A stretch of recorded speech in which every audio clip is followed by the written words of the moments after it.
The humidity clung to Dr. Sarah Chen's skin like a second layer as she stepped into the climate-controlled archives of the Charleston Historical Society. Outside, the August sun baked the cobblestone streets of the historic district, turning the air into a shimmering haze that distorted the antebellum mansions lining the waterfront. Inside, the temperature dropped 20 degrees, and the musty scent of aged paper and leather filled her lungs.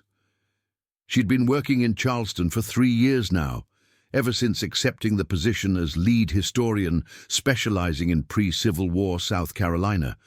But the contrast between the sweltering exterior and the preserved past within these walls never failed to give her a moment of disorientation. Sarah carried a steaming cup of coffee from the cafe 2 blocks down, the condensation already forming droplets on the paper cup. Her assistant, Marcus Webb, a local graduate student with deep Charleston roots, was already at the main research table, carefully unrolling a series of documents they had requested from the deep storage vault. The fluorescent lights hummed overhead, casting a clinical white glow over the mahogany furniture and glass display cases that lined the perimeter of the room. "Morning, Dr. Chen," Marcus said without looking up, his gloved hands steady as he positioned weights at the corners of a yellowed deed. "They brought up everything from the Whitmore estate, like you requested. There's more than we thought. Looks like the family kept meticulous records." Sarah set down her coffee and pulled on her own pair of white cotton gloves. The Whitmore estate had been her focus for the past 6 months, ever since a developer had purchased the decaying mansion on the outskirts of the city and wanted a complete historical assessment before renovation. The family had been prominent plantation owners before the Civil War, their wealth built on rice cultivation and the enslaved labor that made it possible. What made the Whitmores particularly interesting to Sarah was how abruptly their prominence had ended. In 1857, the family had simply vanished from all historical records, their property eventually seized for unpaid taxes, their name disappearing from Charleston society pages and church registries as if they had never existed. "Anything unusual?" Sarah asked, moving closer to examine the documents Marcus had already laid out. There were property deeds, shipping manifests, correspondence with banks in New York and London, the usual paper trail of a wealthy 19th-century family. "Actually, yes," Marcus replied, his voice carrying a note of excitement. "They found something in one of the sealed trunks. A portrait, 6 men, looks like brothers based on the family resemblance. The condition is remarkable for something that's been in storage for over a century and a half." He gestured toward a large, flat package wrapped in acid-free tissue paper resting on a separate conservation table. Sarah felt a small thrill of anticipation. Finding a well-preserved portrait from the 1850s was significant. Photographic technology existed then, but formal painted portraits were still the preferred method for wealthy families to document their lineage and status. Together, they carefully unwrapped the package. The frame was heavy, carved walnut with intricate scrollwork at the corners. As the tissue paper fell away, Sarah found herself looking at 6 men, arranged in a formal pose. The painting was indeed remarkably preserved, the colors still vivid, the details sharp. The men appeared to range in age from their 20s to perhaps 50, all with the same strong jawline and deep-set eyes. They wore the formal attire of prosperous Southern gentlemen, dark suits, high collars, watch chains glinting gold across their vests.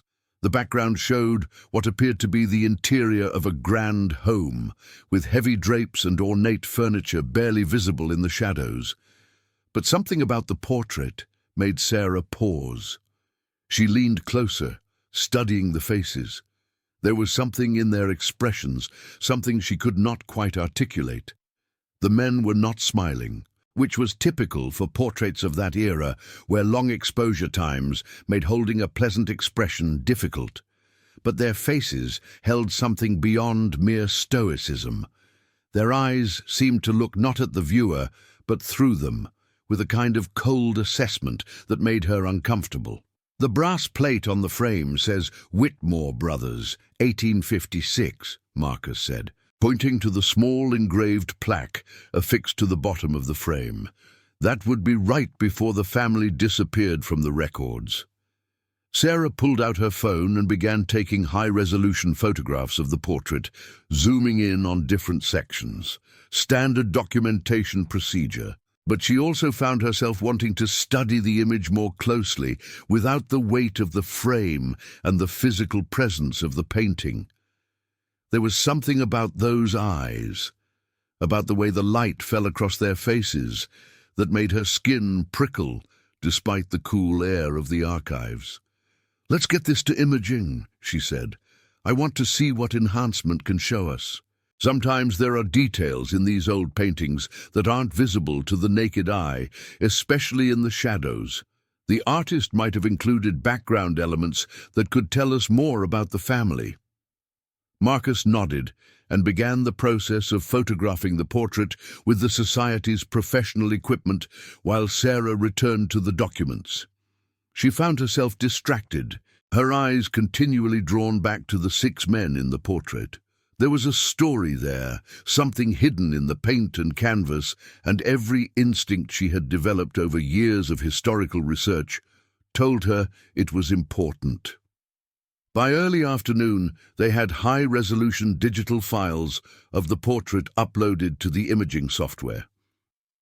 Sarah sat at her computer, adjusting contrast and brightness levels, examining sections of the painting at high magnification. The detail was extraordinary. She could see individual brushstrokes, the texture of the fabric in the men's suits, the gleam of light on their watch chains and rings. One of the men wore what appeared to be a Masonic ring, the symbol clear and precise. Another had a small pin on his lapel, too small to make out clearly even with enhancement, but definitely intentional. As she worked deeper into the image, adjusting the digital layers to bring out details hidden in the darker areas of the painting, she noticed something in the background. At first, it appeared to be just part of the heavy drapery that framed the scene. But as she increased the exposure and adjusted the contrast, a shape began to emerge from the shadows behind the 6 brothers. "Marcus, come look at this," she said, her voice tight. He moved to her side, leaning in to see the screen. Sarah pointed to the area she had been enhancing. What had seemed like fabric folds now resolved into something else entirely, a face, or rather, the suggestion of a face, painted in such dark tones that it was nearly invisible in the original, but here, brought out by digital enhancement, it was unmistakable. A 7th figure stood behind the 6 brothers, barely visible, painted to blend into the shadows. "Is that a servant?" Marcus asked, his voice uncertain. Sarah increased the magnification, focusing on the shadowy figure. The face that emerged made her breath catch in her throat. Unlike the cold, composed expressions of the 6 brothers, this face showed raw terror. The eyes were wide, the mouth open in what could only be a silent scream. And there was something wrong with the proportions, something that made Sarah's stomach turn. The figure was not standing behind the brothers. The perspective was wrong. The face was at the wrong height, too low, as if the person was kneeling or crouching in a position of impossible discomfort. "That's not a servant," Sarah whispered, her mind already racing through the implications. "That's someone being hidden. Someone the artist painted into the background deliberately, but in a way that wouldn't be immediately visible." She continued scanning the portrait, now looking specifically for more hidden elements in the dark areas of the painting, and she found them, more faces, emerging from the shadows like ghosts. Behind the heavy curtains to the left, she found 2 more, both with the same expression of abject horror. In the darkness beneath a table barely visible at the edge of the frame, another face, this one of a child. Small hands pressed against what appeared to be bars or a grate. "Oh my God," Marcus breathed. "There are people hidden all through this painting." Sarah's hands trembled slightly as she continued the painstaking work of enhancement. Each new discovery made her heart pound harder. The artist had painted an entire second layer to this portrait, invisible to casual observation, but preserved in shadow and darkness, and every hidden face showed the same thing: terror, suffering, imprisonment.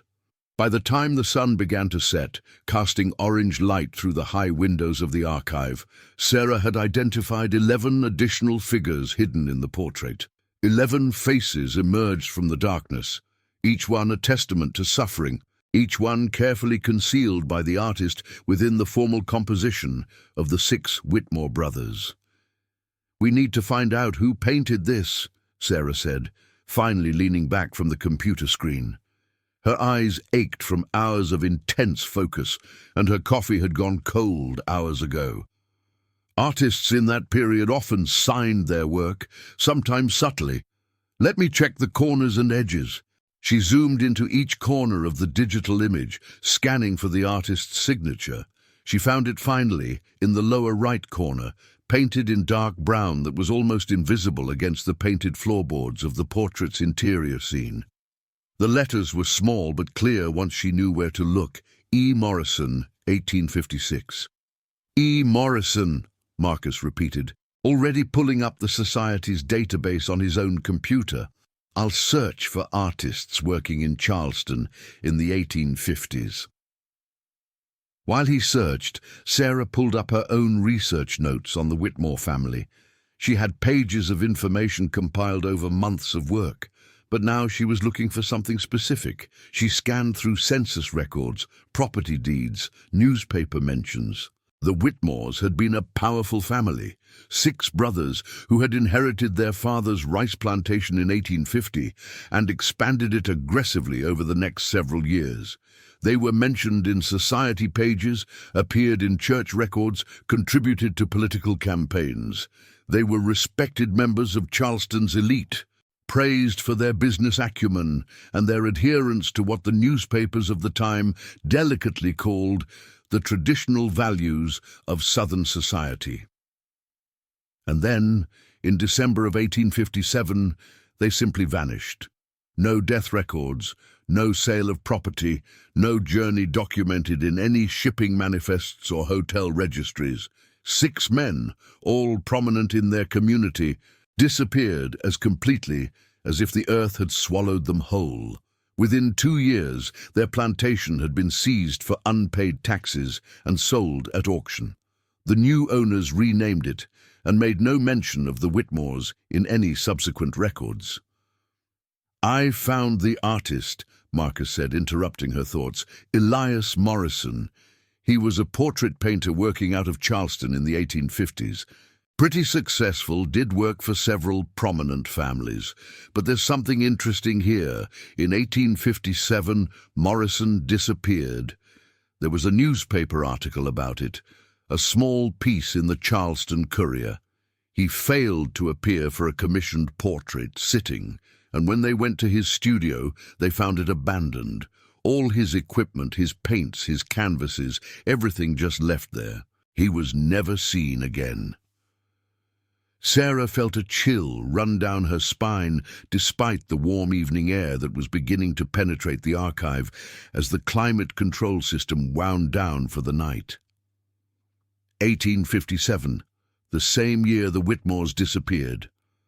They looked at each other across the archive table, the implications hanging heavy in the air between them. The portrait lay on its conservation table, the 6 brothers staring out with their cold, assessing eyes, while in the shadows behind them, hidden faces screamed silently into the darkness. "We need to keep digging," Sarah said finally. "There's something here, something buried in the history of this city, and I think this portrait is the key to finding it." Sleep did not come easily that night. Sarah lay in her apartment in the modern high-rise district near the waterfront, listening to the sounds of the city beyond her window. Charleston never truly slept. Even at 3 in the morning, she could hear the distant sound of traffic, The occasional laugh from late-night revelers stumbling home from the bars on King Street, the deep horn of a cargo ship navigating the harbor in the darkness. But inside her mind, she saw only those hidden faces emerging from the shadows of a painting created over a century and a half ago. She had made copies of the enhanced images, storing them on her personal drive as well as the Society's servers. Those faces haunted her.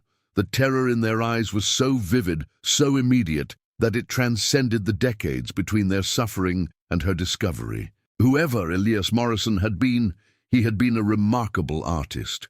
He had captured something essential and horrible in those hidden portraits, something that made Sarah's historian's instinct scream that this was important, that this mattered in ways she had not yet fully understood. At dawn, she gave up on sleep and made coffee, standing at her window watching the sun rise over Charleston harbor. The city spread out below her, beautiful in the golden morning light. The church steeples rose above the historic district like fingers pointing toward heaven, and the pastel-colored buildings of Rainbow Row glowed soft pink and blue and yellow. It was a city that traded heavily on its beauty, on its preserved history, on the romance of the antebellum South. Tourists came by the thousands to walk the historic streets, to tour the grand mansions, to imagine themselves in a time of cotillions and carriages and gracious southern hospitality.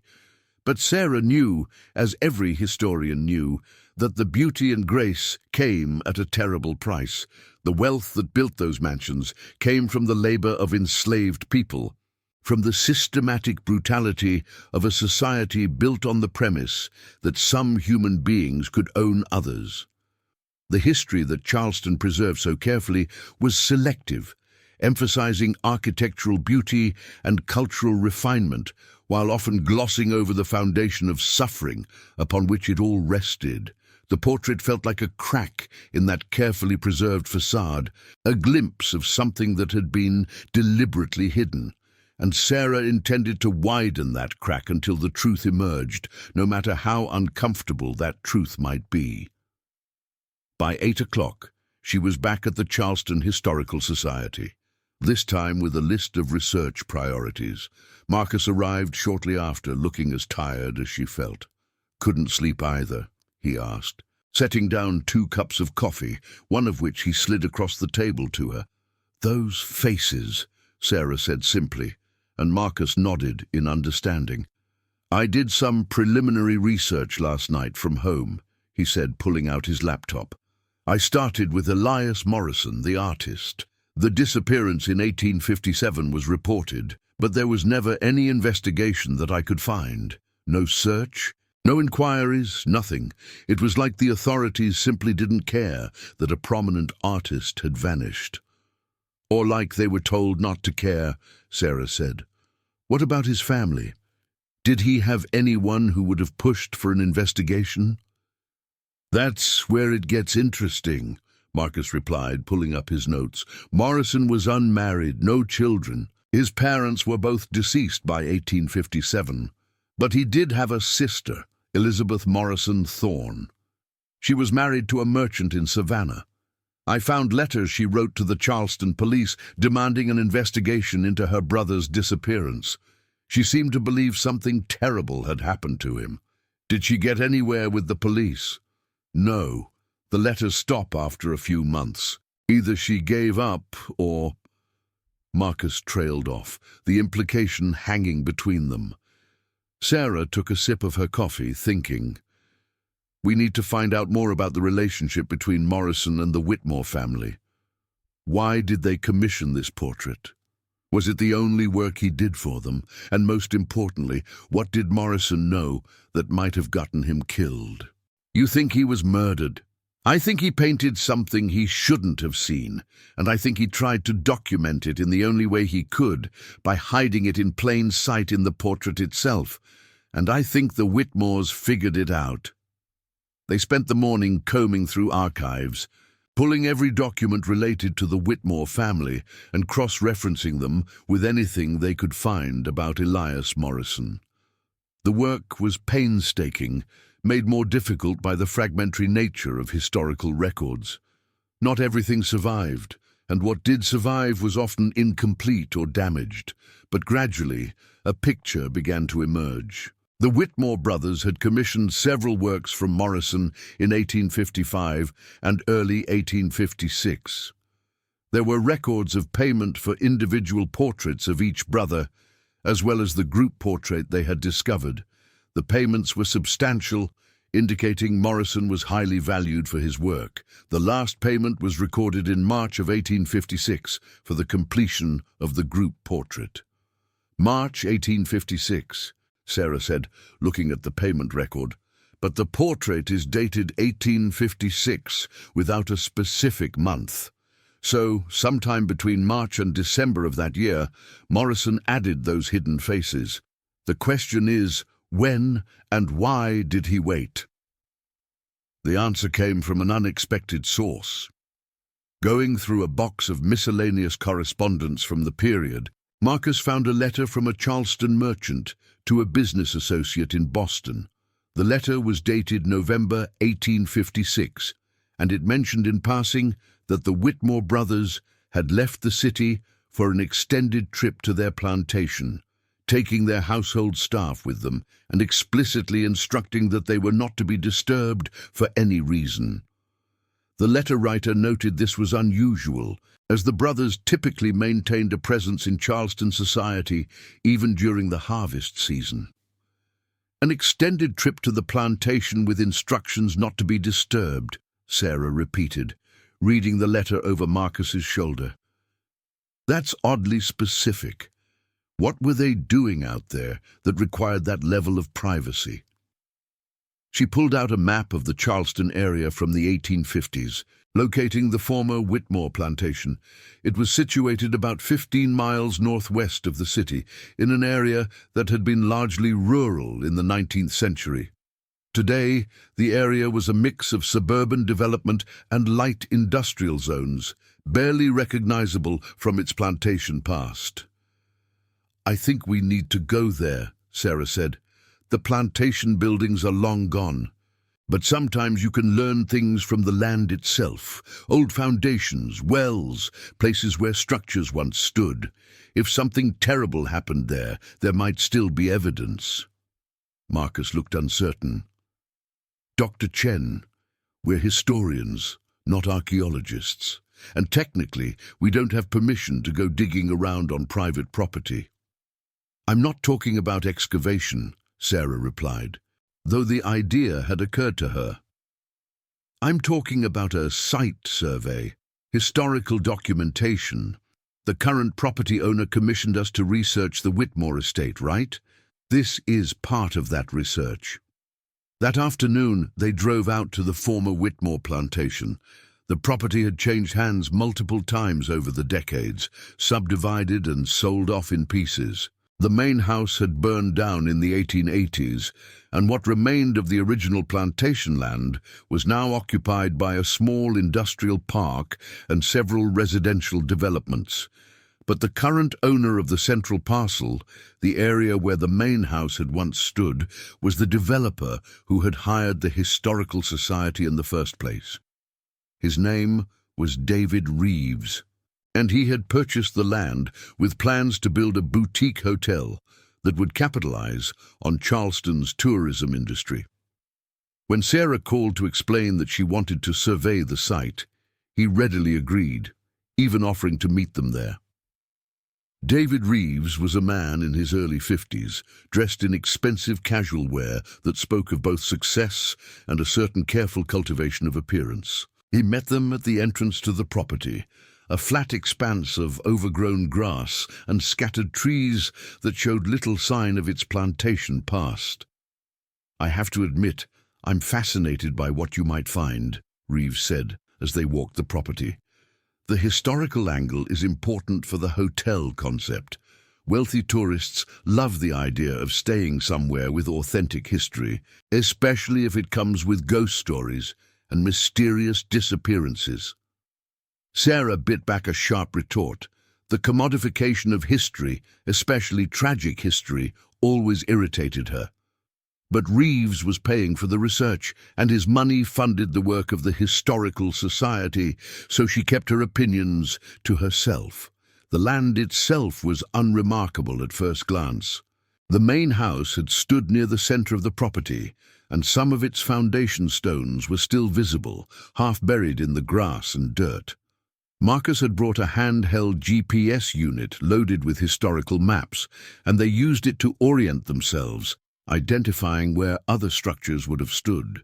The slave quarters would have been there, Sarah said, pointing to an area about 100 yards from the main house foundation. That was standard for rice plantations, close enough for control, far enough to maintain the illusion of separation. They walked to the area she had indicated. The ground was slightly uneven, with gentle depressions that might indicate where buildings had once stood. Sarah knelt, brushing away leaves and grass, finding a few fragments of brick and rotted wood. Standard archaeological traces, nothing unusual. It was Marcus who found the anomaly. He had wandered farther from the main complex, following the property line toward the tree line that marked the edge of Reeves's land. He called out, his voice sharp with excitement or alarm. Sarah and Reeves hurried to join him. Marcus was standing at the edge of what appeared to be a depression in the ground, roughly circular and perhaps 8 feet in diameter. The edges were overgrown with kudzu and wild honeysuckle, but the depression itself was clear, as if nothing wanted to grow there. "This isn't natural," Marcus said. "The ground level around it is consistent. This was dug deliberately." Sarah felt her pulse quicken. She had seen similar features before, at other plantation sites. Sometimes they were old wells or cisterns. Sometimes they were ice houses, used to store ice cut from northern lakes and shipped south before the advent of mechanical refrigeration. And sometimes they were something else, something darker. Storage cellars that served purposes no one wanted to discuss. "We'd need ground-penetrating radar to know for sure what's down there," she said, keeping her voice level despite her growing suspicion. "I can arrange that through the society if you're willing to fund it, Mr. Reeves." Reeves was staring at the depression with an expression that Sarah could not quite read. How much would that cost? A few $1,000s for a basic survey. More if we need detailed analysis, or if we find something that requires further investigation. "Do it," Reeves said immediately. "I want to know what's on this property before I build anything here. The last thing I need is to discover bodies during construction." He had meant it as a joke. Sarah could tell by the nervous laugh that followed his words. But none of them found it funny, because they were all thinking the same thing, imagining what might lie beneath that innocent-looking depression in the earth, hidden for more than a century and a half beneath the grass and trees of what had once been the Whitmore plantation. As they drove back to Charleston in the fading afternoon light, Sarah's phone rang. It was Dr. Patricia Winters, the director of the Charleston Historical Society and Sarah's direct supervisor. Her voice was tight, with an emotion Sarah could not immediately identify. "Sarah, I need you to come to my office immediately when you get back. We have a situation." "What kind of situation?" There was a pause, long enough that Sarah thought the call might have dropped. Then Dr. Winters spoke again, her voice lower, more careful. "We've had inquiries about your research into the Whitmore family, multiple inquiries from people who seem very invested in what you're finding. I think we need to discuss how to proceed with this project." Sarah exchanged a glance with Marcus, who had heard enough of the conversation to look concerned. "We'll be there in 20 minutes, she said. As they navigated the late afternoon traffic back toward the historic district, Sarah found herself thinking about the portrait again, about those hidden faces screaming silently from the shadows. Someone had gone to great lengths to bury the truth about the Whitmore family. And now, more than 150 years later, that same impulse to hide, to protect, to keep secrets buried, seemed to be very much alive. Dr. Patricia Winters's office occupied a corner of the Charleston Historical Society's second floor, with tall windows that overlooked the garden courtyard. The evening light cast long shadows across the polished hardwood floors as Sarah and Marcus entered. Dr. Winters sat behind her desk, her normally composed expression replaced by something that looked uncomfortably like fear. "Close the door," she said without preamble. Sarah did so, and she and Marcus sat in the chairs across from Dr. Winters's desk. The older woman was in her early 60s, a respected historian who had spent her entire career in Charleston, documenting and preserving the city's past.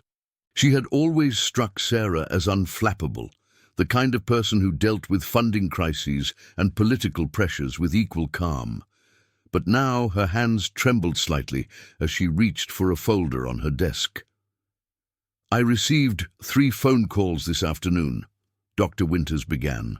"The first was from a lawyer representing what he called certain interested parties, descended from historically prominent Charleston families. He was very polite, very professional, and very clear that his clients were concerned about recent research being conducted on the Whitmore estate.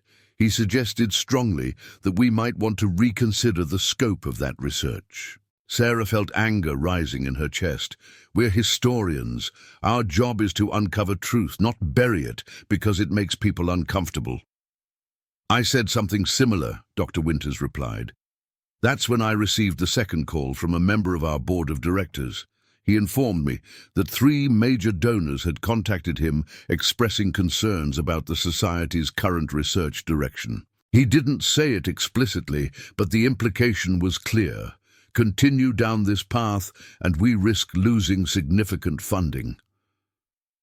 "This is absurd," Marcus said. "We're researching events from the 1850s. Who could possibly care enough about that to threaten funding?" Dr. Winters opened the folder and pulled out several sheets of paper. "I did some research after those calls. The Whitmore family may have disappeared from Charleston in 1857, but their wealth did not. It was tied up in land, in investments, in holdings that eventually passed to cousins and business partners.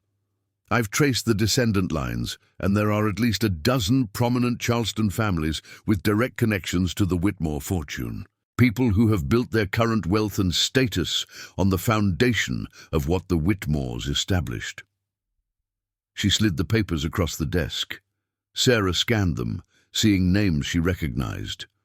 Old Charleston families, people who sat on the boards of major corporations, who lived in the historic mansions that tourists photographed, who moved in the highest circles of Southern society. "They're protecting a legacy," Sarah said slowly, understanding dawning. "If the truth about the Whitmores comes out, if it's bad enough, it could taint all of them by association." "That was my thought as well," Dr. Winters said. "Which brings me to the third call. This one was different. It came from a woman who wouldn't give her name. She said she was calling from a blocked number, that this would be the only time she would contact me. She said, and I'm quoting here, 'The Whitmores were not the only ones. If you keep digging, you'll find others. And there are people in this city who will do anything to keep that hidden. Be careful.'" The room fell silent. Outside, the sounds of the city continued, oblivious to the conversation taking place in this corner office. Sarah looked at the portrait enhancement images on her phone, those hidden faces emerging from the darkness, and felt the full weight of what they had stumbled into. "What do you want us to do?" she asked finally. Dr. Winters was quiet for a long moment, staring out the window at the fading light. "As a director, as someone responsible for this institution and its funding and its reputation, I should tell you to drop this, to file what you found and move on to less controversial research. That would be the safe choice, the smart choice." She turned back to face them, and Sarah saw something new in her expression. Determination, maybe, or anger, or both. "But I became a historian because I believe truth matters. Because I believe we have a responsibility to the past and to the people who suffered through it to tell their stories, even when those stories are uncomfortable, especially when they're uncomfortable." She paused, then continued, So I'm not going to tell you to stop, but I am going to tell you to be careful. Document everything. Make copies of everything. Store them in multiple locations. And if at any point you feel unsafe, you stop immediately and you call me. Understood? Sarah nodded, feeling a mixture of relief and apprehension. Understood. Over the following week, they worked with an intensity that bordered on obsession. The ground-penetrating radar survey of the Whitmore plantation site was scheduled, and while they waited for those results, Sarah and Marcus dove deeper into the archives, pulling every document, every newspaper clipping, every scrap of information related to Charleston in the 1850s. What they found was chilling in its consistency. Beginning in late 1855 and continuing through 1857, there was a pattern of disappearances in Charleston. Free people of color, mostly skilled artisans and craftspeople, simply vanishing from the city. A carpenter named James Wilson, a seamstress named Mary Douglas, a blacksmith named Thomas Green. 14 people in total, all free, all with established lives and businesses in Charleston, all gone without explanation. At the time, the disappearances had been noted in the city's newspapers, but only in passing. A few sentences mentioning that someone had failed to appear for work or had left their home and never returned. There were no investigations, no searches, no public outcry. It was as if these people, despite their legal freedom, were considered unworthy of serious concern. Free people of color were always vulnerable, Marcus explained as they compiled their list. Even in cities like Charleston, where there was a significant free black population, they existed in a precarious state. They could be kidnapped and sold into slavery with little recourse. They could be accused of crimes with minimal evidence. They had legal rights on paper, but those rights were often meaningless in practice. Sarah was creating a timeline, mapping the disappearances against other events in Charleston during that period. The pattern that emerged made her stomach turn. The disappearances clustered around specific dates, and those dates corresponded with times when the Whitmore brothers were documented as being at their plantation rather than in Charleston. They were taking them to the plantation, she said, the horror of it crystallizing in her mind. The Whitmores were kidnapping free people and taking them to the plantation. But why? If they wanted enslaved labor, they could buy people legally. Why risk kidnapping free people? The answer came from an unexpected source. Marcus found a reference in a medical journal from 1856, published in Philadelphia but citing research conducted in Charleston. The article discussed experimental treatments for various ailments, including detailed descriptions of procedures performed on subjects described only as volunteer patients. The article's author was a Dr. Samuel Whitmore, one of the 6 brothers in the portrait. They were conducting medical experiments, Sarah said, her voice barely above a whisper. She felt sick, her hands cold, despite the warm archive room. They were kidnapping people and using them as test subjects. Marcus had pulled up more information on Samuel Whitmore. He had studied medicine in Europe, had published several papers on surgical techniques and disease treatment. He was considered, in his time, a progressive and innovative doctor. His work had contributed to medical advances that saved lives, and apparently he had conducted that work by experimenting on people who had been kidnapped and imprisoned. "The hidden faces in the portrait," Marcus said, "those aren't just metaphorical. Those are the actual people who were being held at the plantation. Morrison must have seen them, must have been horrified by what the Whitmores were doing, and he documented it the only way he could." Sarah was thinking about the depression they had found on the plantation land, about what the ground-penetrating radar might reveal.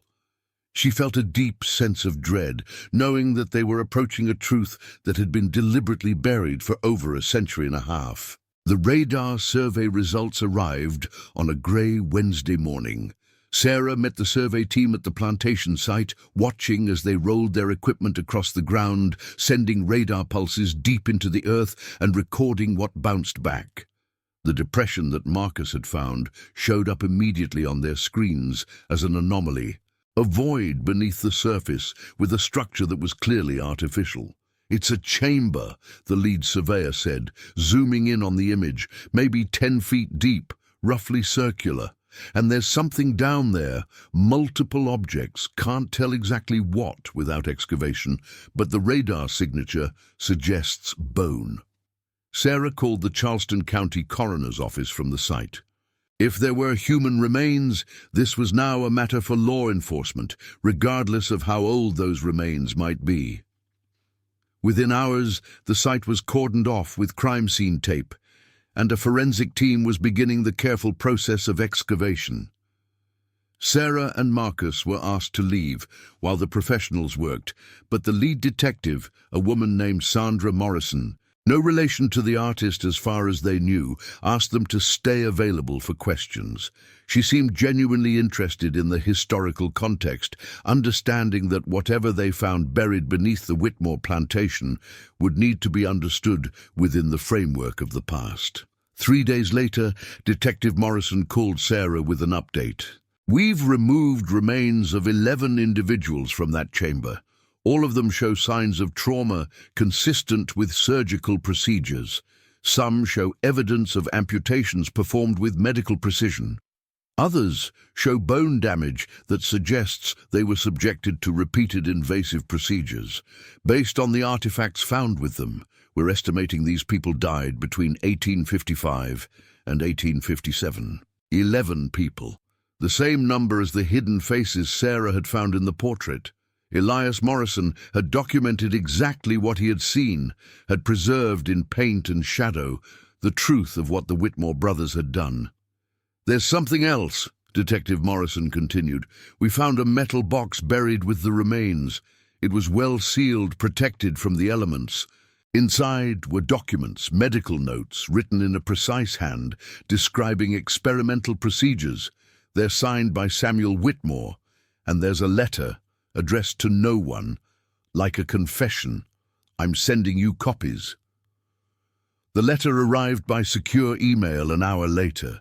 Sarah read it with Marcus, looking over her shoulder, and with each line, the full scope of the horror became clear. The letter was written by Samuel Whitmore, dated December 15, 1857. In it, he described how he and his brothers had conceived a plan to advance medical knowledge through experimental procedures that would not be permitted by conventional medical ethics. They had targeted free people of color, believing that their disappearances would not be seriously investigated, that they could take these people to the isolated plantation and conduct whatever experiments they wished without interference.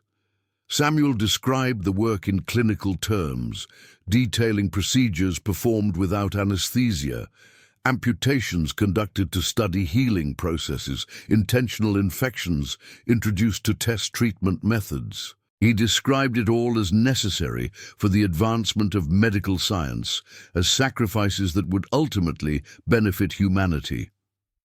But toward the end of the letter, his tone changed. He described how Elias Morrison, commissioned to paint the family portrait, had somehow gained access to the chamber where they kept their subjects, how Morrison had confronted them, threatened to go to the authorities, to expose what they had done, how they had killed Morrison, buried him on the plantation grounds far from the chamber.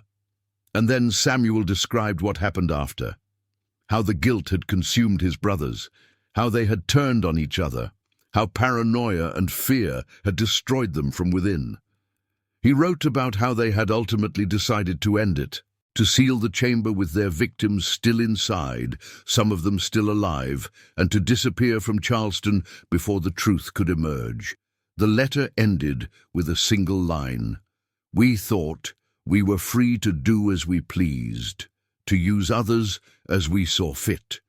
We learned too late that no one is free when they hold others in bondage, whether in chains or in chambers underground." The cost of their suffering became our own. Sarah sat back from the screen, feeling drained. The full tragedy of it was overwhelming. 11 people kidnapped and tortured and killed in the name of medical progress. An artist murdered for trying to expose the truth. 6 brothers who had ultimately destroyed themselves through their own cruelty. What happened to them? Marcus asked. The Whitmore brothers. If they didn't die on the plantation, where did they go? Sarah did not have an answer, but Detective Morrison provided one the next day. Further excavation of the plantation site had revealed more graves, 6 of them, in a separate location from the chamber. The remains showed signs of violent death, gunshot wounds, skull fractures, evidence of a brutal end. Best guess, Detective Morrison said, is that they killed each other, some kind of murder-suicide situation. The timeline fits with when they disappeared from Charleston records. They sealed up the chamber with their victims, tried to leave, and ended up dead on their own property. The story broke in the Charleston papers a week later. Sarah had tried to maintain some control over the narrative, working with Dr. Winters to craft a careful press release that honored the victims and contextualized the historical horror. But it quickly spiraled beyond their control. National news picked it up. The story of the Whitmore brothers and their Chamber of Horrors becoming a sensation. The portrait was reproduced in newspapers and online, the enhanced images showing those hidden faces to the world. Public reaction was intense. There were calls to rename streets that bore names connected to the Whitmore fortune, to remove historical markers, to investigate other prominent families for similar crimes. And there was backlash. Old Charleston families pushed back, arguing that this was ancient history, that it was unfair to judge the past by modern standards, that dragging up old scandals served no purpose except to damage Charleston's reputation and economy. The divide was sharp and bitter, splitting the city between those who believed truth mattered regardless of discomfort, and those who preferred the carefully curated version of history that brought tourists and their money. Sarah found herself at the center of this storm, interviewed by journalists, invited to speak at conferences, both praised as a truth-teller and condemned as a troublemaker. Through it all, she kept coming back to those hidden faces in the portrait, to the 11 people whose names she now knew, whose lives had been stolen from them.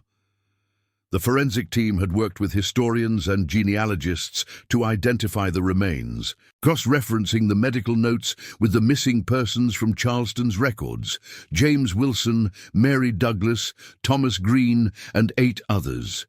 They all had names now, stories that Sarah and Marcus had painstakingly reconstructed from fragmentary records. They had been people with families, with skills and dreams and lives that mattered. A memorial was planned, a proper burial for the 11 victims and for Elias Morrison, whose remains had been found near the tree line, just as Samuel Whitmore's letter had indicated. The ceremony would take place in Charleston's historic Black Cemetery, a place of honor that had been denied to them in death. The memorial service was held on a clear November morning, the air crisp and cool, the kind of weather that made Charleston feel like a different city from the humid summer that had seen the beginning of this investigation. Sarah stood with Marcus and Dr. Winters among a crowd of several hundred people, watching as 12 coffins were lowered into the ground beneath a massive live oak tree draped with Spanish moss. The descendants of the victims had been located, some still living in Charleston, others scattered across the country. They stood at the graveside, representing families that had lived for generations, not knowing what had happened to their ancestors, believing them lost to the casual violence that had marked the antebellum South. Now they knew. Now they could grieve properly, could lay their loved ones to rest with dignity and honor. A pastor spoke, her voice carrying across the cemetery. She talked about justice delayed but not denied, about truth having the power to heal, even across the gulf of decades and centuries. She talked about the importance of remembering, of bearing witness to suffering, of refusing to let the dead be forgotten, simply because their deaths were inconvenient to the present. Sarah listened, thinking about everything that had led to this moment.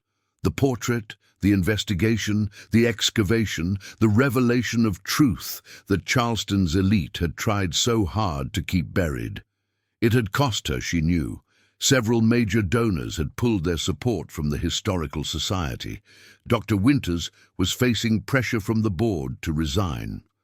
Sarah herself had received threats, angry messages from people who believed she was destroying Charleston's heritage, tarnishing its beauty with ugly truths.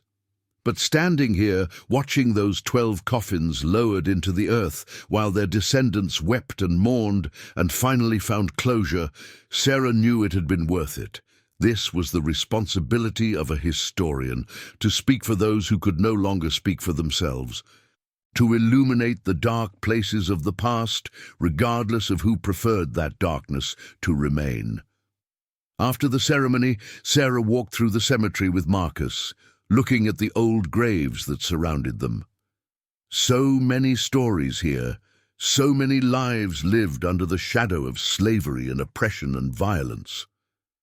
Charleston's beauty had been built on this foundation of suffering, and for too long, the city had chosen to celebrate the beauty while ignoring the suffering. "Do you think it will change anything?" Marcus asked. "All of this, all the publicity and controversy. Will Charleston be different because of what we found?" Sarah considered the question carefully.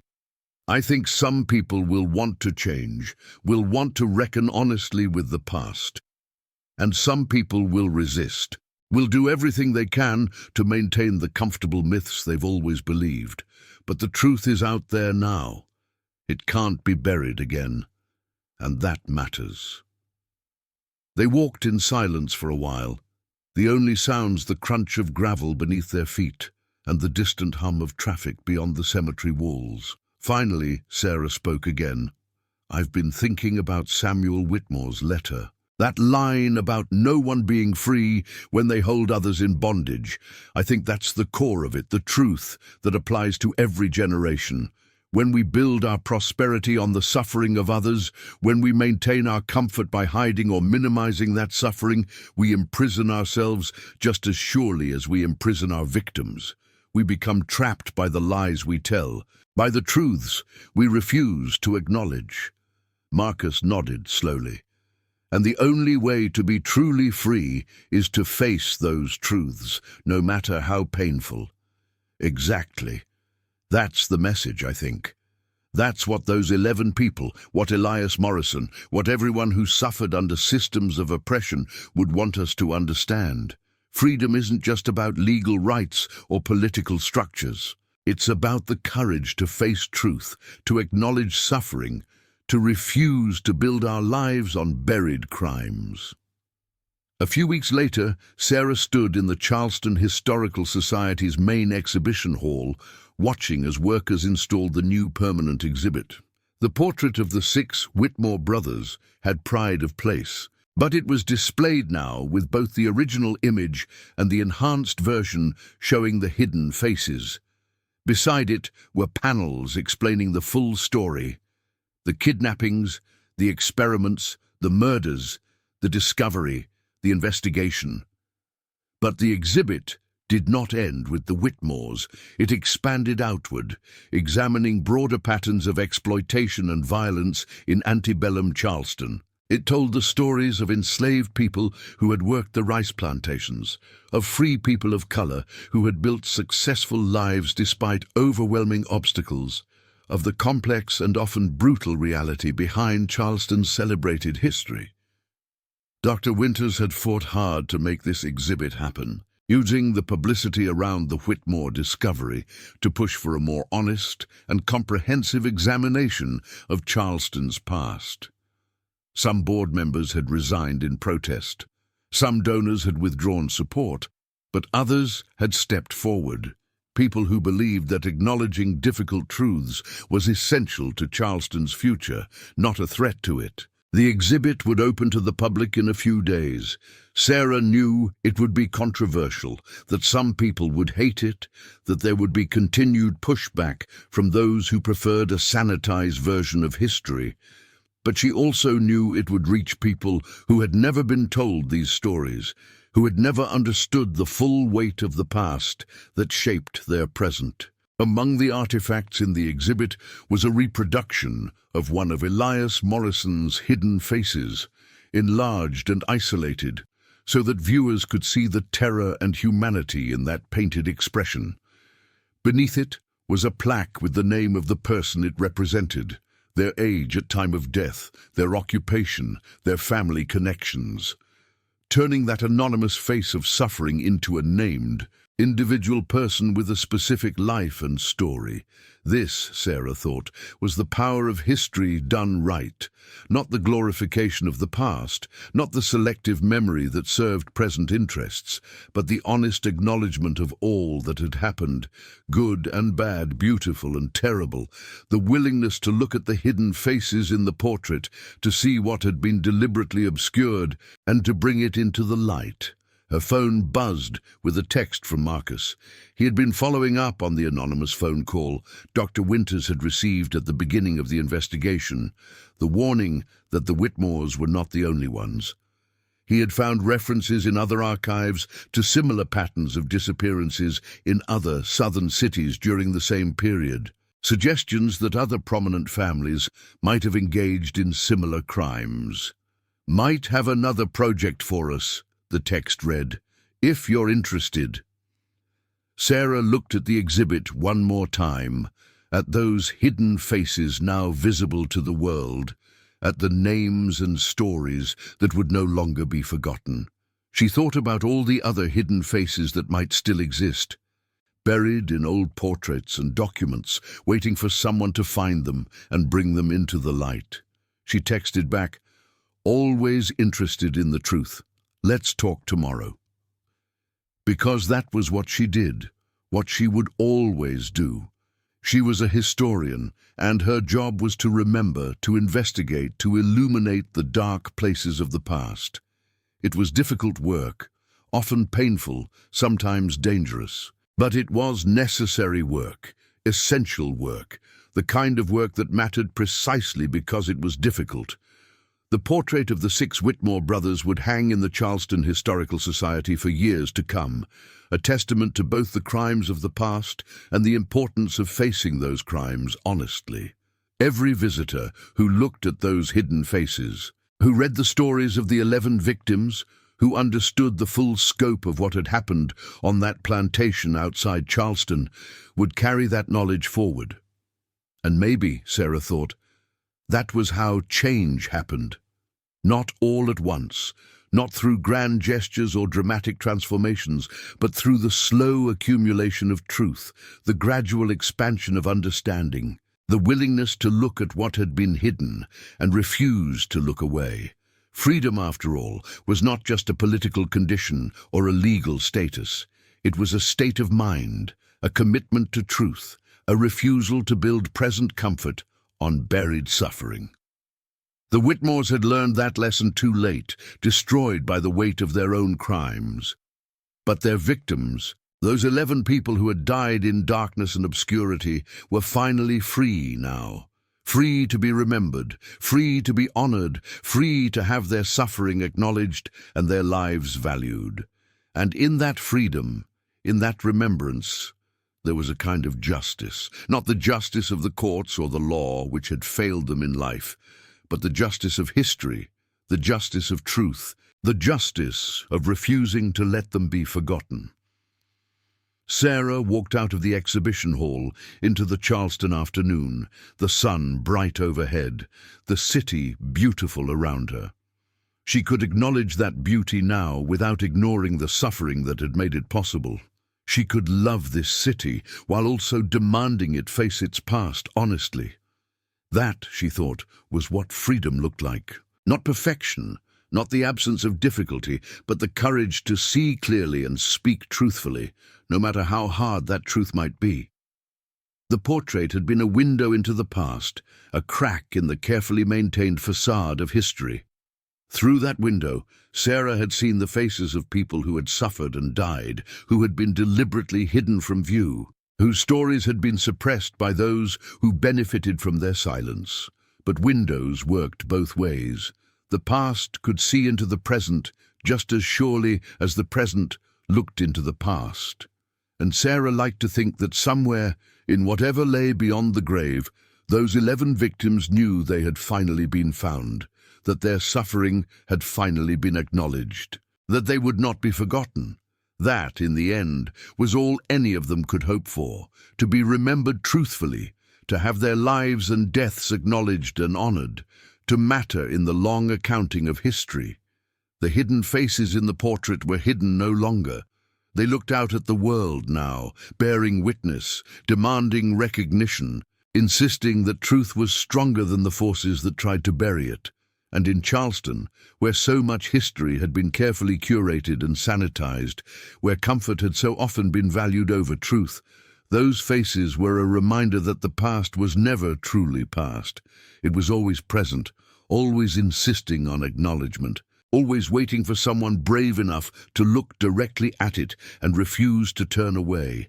Sarah had been that person, and she would continue to be that person, for as long as there were hidden faces waiting to be found, waiting to be seen, waiting to be remembered, because that was what freedom meant, the freedom to seek truth, the freedom to speak truth, the freedom to refuse the comfortable lies that kept suffering buried and forgotten.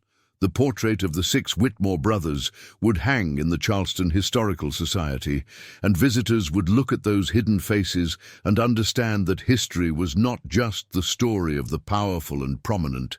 It was also the story of the forgotten and the oppressed, the story of suffering and resistance, the story of truth fighting to emerge from darkness. And that story, Sarah knew, would continue to unfold, would continue to be told, as long as there were historians willing to do the difficult work of remembering, of investigating, of refusing to let the past be buried beneath the weight of present convenience. The sun was setting over Charleston Harbor as Sarah walked home, casting long shadows across the historic streets. In those shadows, she could almost see them, the hidden faces from the portrait, the 11 victims, Elias Morrison, the artist who had tried to expose the truth, all the countless others whose stories had been suppressed and forgotten, but they were not forgotten now. They had been found, they had been remembered, they had been honored. And in that remembrance, in that act of historical recovery and acknowledgement, there was a kind of freedom that transcended the grave, that reached across the decades and centuries to touch the present with the truth of the past. That was the power of history. That was the responsibility of those who chose to study it, to preserve it, to tell it honestly. And that was the message that Sarah would carry forward into whatever investigations came next, into whatever hidden truths waited to be uncovered.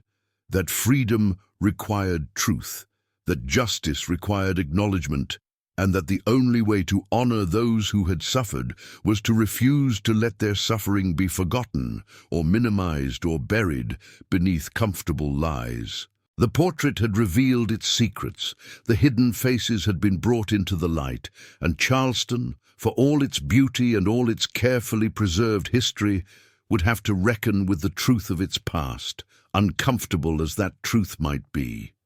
That was the price of freedom, the cost of integrity, the demand of justice. And Sarah was willing to pay that price, to bear that cost, to meet that demand, because some things mattered more than comfort or convenience or the preservation of pleasant myths. Truth mattered. Memory mattered. The lives and suffering of those 11 victims mattered. They had been hidden in shadows for more than a century and a half, but they were hidden no longer. They looked out at the world now, from the portrait and from their memorial, bearing witness to what had been done to them and to the importance of remembering. And as long as people were willing to look back at them, to acknowledge them, to refuse to turn away from the difficult truths of history, they would never be forgotten again.